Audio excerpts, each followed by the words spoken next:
강남에 살고 있는 사람들은 세부담 때문에 짜증이 나고, 강남 이외 지역에 살고 있는 사람들은 강남만큼 안 올라서 짜증이 나고, 또 집이 없는 사람들은 집이 있는 사람들만큼 재산 증식을 할 수 없었기 때문에 짜증이 나고, 저 역시 굉장한 마음의 피해자, 상대적 박탈감을 많이 느끼는. 안녕하세요, 정은길입니다. 정은길의 월화돈, 오늘 영상은 부동산에 관한 이야기를 해보려고 해요. 요즘 정말 말도 많고 탈도 많은 이 부동산, 어떻게 하면 우리가 불안하지 않은 마음으로 중심을 잡을 수 있을까 고민하다가 제가 읽어본 책이 있습니다. 바로 오늘 여러분께 전해드릴 책은 이거예요.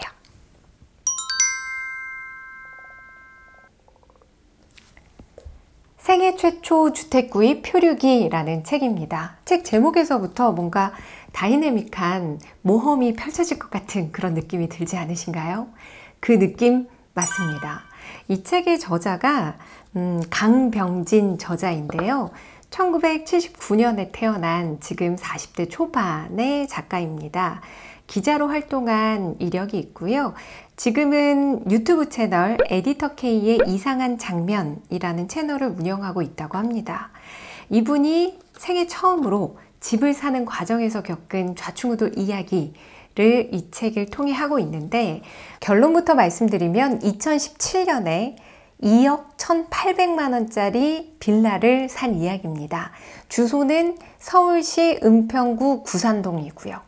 사실 서울에서 방 2칸짜리 집을 산다고 했을 때 이 책의 저자의 지인들이 굉장히 많이 이야기를 했대요. 아파트 사라. 왜 빌라를 알아보고 그러냐. 사실 저도 그런 마음으로 이 책을 보긴 했습니다.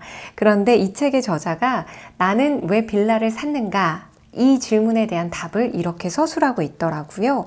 제가 그 부분을 잠시 읽어드릴게요. 내게 있어 진정한 내 집이란 극단적으로 말해서 고독사가 가능한 집이다. 전기도 끊기고 수도가 끊기더라도 나만 아무렇지 않으면 살 수 있는 집. 그 공간에 웅크리고 살다가 누구도 모르게 죽을 수 있는 집. 누군가가 찾아와 관리비를 내라고 독촉하지도 않고 반상회에 나오라고 안내문을 전하지도 않는 집. 원하는 기간만큼 내가 원하는 대로 마음껏 살 수 있는 집이다. 뭐 어디까지나 대단지 아파트에서 살아본 적 없는 사람의 협소한 생각이다. 아파트를 사려는 이유는 그것이 다른 어떤 주거 형태보다 재산으로서의 가치가 높기 때문일 거다. 나 역시 집을 구하면서 재산이란 가치를 우위에 두었다. 하지만 첫째, 돈이 턱없이 부족하고, 둘째, 대출금에 저당 잡히고 싶지 않았다. 이도저도 꺼려지는 상황에서 나온 선택이 빌라였던 거다. 현명한 사람은 이런 선택을 하지 않는다. 그런데 사람이 언제나 현명한 선택만 할 수 있는 건 아니다. 그저 자신이 원하는 것과 자신이 처한 상황에서 최선의 선택을 할 뿐이다. 그래서 나는 남들이 잘 사지 않는 빌라를 사기 위해 돌아다녀야 했다. 빌라는 꿈이 아닌 그 자체로 현실이었으니까. 꿈이 아닌 현실이라는 말이 제 마음을 탁 쳤어요. 왜냐하면 저도 첫 집을 빌라로 샀거든요. 저의 첫 번째 책, 적게 벌어도 잘 사는 여자의 습관이란 책에 자세히 나와 있기도 하고, 저에 관한 이야기를 조금이라도 아시는 분들은 아실 거예요. 저는 2008년에 1억 원을 모아서 빌라를 산 적이 있습니다. 집을 사기 위해 1억 원을 모았는데 그 1억으로 살만한 집이 별로 없더라고요. 근데 저도 이 강병진 저자처럼 빚을 많이 내는 것도 너무 부담스러웠고, 빚을 많이 안 내는 조건으로 고만고만한 집을 알아보다 보니까 빌라밖에 없더라고요. 근데 또 1억으로 사려고 하다 보니 반지하 빌라를 살 수밖에 없었어요. 저는 동작구 사당동에 위치한 반지하 빌라를 1억 5천만 원을 주고 구입을 했습니다. 제가 구입을 했던 2008년에는 전세가 있었고 2010년에 그 전세를 내보내고 제가 거기에 거주를 할 목적이었죠. 그리고 실제로 거주를 하기도 했어요. 그때도 빌라는 사면은 돈이 안 된다, 팔기 어렵다라는 말이 있었는데, 어쨌거나 저는 꿈이 아닌 현실과 타협을 해야 했기에 강병진 저자처럼 그 선택을 할 수밖에 없었습니다. 제가 그 빌라를 선택한 나름의 기준이 있기는 했어요. 첫째, 7호선 남성역에서 정말 가까웠어요. 도보 5분 정도밖에 되지 않는 거리였습니다.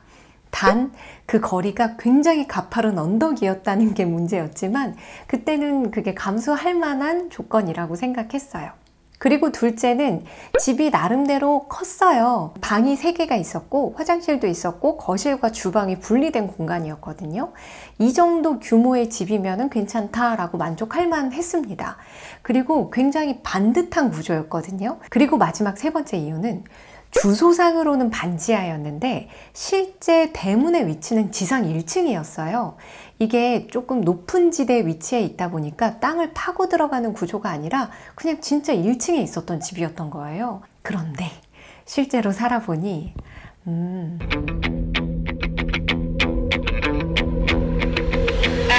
너무 불편한 거예요.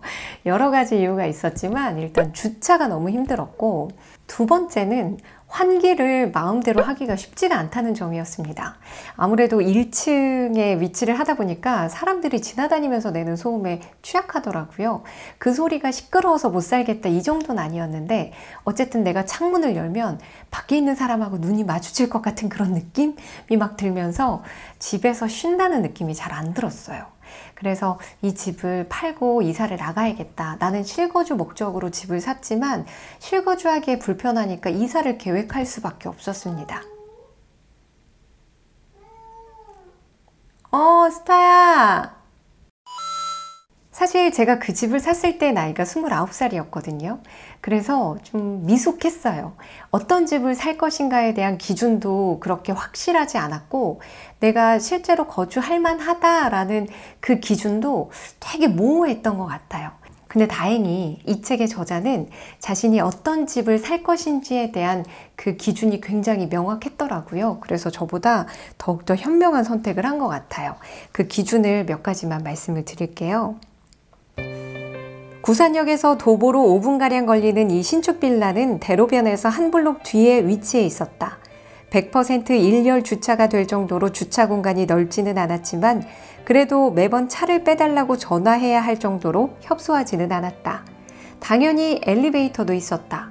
집의 구조는 반듯했다. 나는 이 집의 위치가 좋았다. 구산동 일대에 살며 자주 가던 수제 맥주집과 횟집이 가까웠다. 평소 자주 들르던 카페도 근방에 있었다. 10분 정도 걸어가면 구산동 도서관 마을도 나왔다. 이 집은 내가 처음 생각했던 재산으로서의 가치도 충족시켰지만 내가 살고 싶은 집이기도 했다. 이 정도 확신이 있어야 집을 사는데 후회가 없는 것 같아요. 저는 정말 솔직히 말씀드리자면 수능 성적대로 대학을 들어가는 것처럼 제가 가진 예산에 맞춰서 집을 찾다 보니까 실패했던 사례였던 거죠. 물론 이른 나이에 집을 매매해 본 경험이 있다는 건 굉장히 큰 자산으로 작용을 했다고 생각해요. 그래서 제가 첫 책을 쓸 수 있었고, 하지만 결국 그 집이 저의 발목을 잡아서 여러모로 저는 좀 힘든 시간을 겪긴 했거든요. 근데 이 책의 저자는 어쨌든 이렇게 마음에 드는 확실한 기준을 정하고 그 기준에 부합하는 집을 결정하기까지 나름의 치밀한 계산이 있었습니다. 자, 이렇게 마음에 드는 집이 나타났을 때 그땐 무엇을 해야 될까요?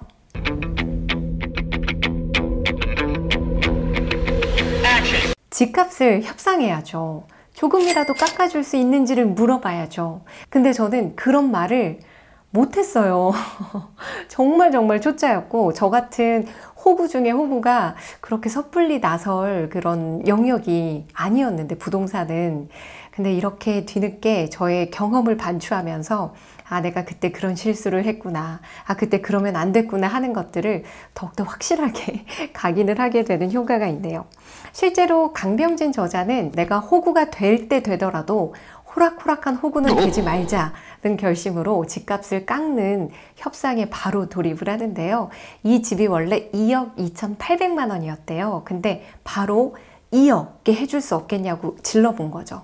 결국 1,000만 원을 깎은 2억 1,800만 원에 이 집을 사기로 계약을 마칩니다. 사실 요즘 부동산 때문에 열받지 않은 사람들이 없다고 하잖아요.